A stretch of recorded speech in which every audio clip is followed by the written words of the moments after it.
Shares of Bayer, which acquired Monsanto back in June, are down nearly 10.5% this morning after that landmark verdict. A California jury ordered Monsanto to pay $289 million in damages to Dwayne Lee Johnson. He's a Northern California man who says his terminal cancer was caused by spraying Roundup while working as a school groundskeeper. What's notable about this case is that it is the first among thousands of other similar cases across the country involving the herbicide to go to trial. None of these are class action suits. They're all individual suits. Roundup is one of the most popular weed killers on store shelves today. Its active ingredient, glyphosate, first came under fire back in 2015 when an agency under the World Health Organization said the chemical was probably carcinogenic.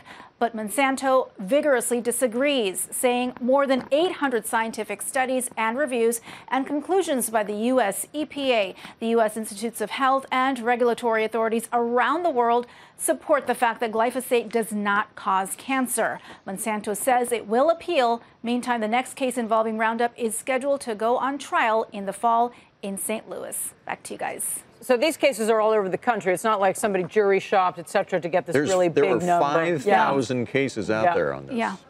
There's 5,000, exactly, more than 5,000 plaintiffs, and none of them are class actions. They're individuals or groups of individuals. There's also about hundreds of them are clustered into a federal case, which just in the last couple months got the green light to go to trial. There's no date scheduled for that, but this is certainly not the last time we're going to hear about this. It's interesting to see the stock respond this much. I think back to the Johnson & Johnson, all the cases involving their baby powder that contained talc, and the cases that have gone against Johnson & Johnson by people who claim that that talc gave them cancer.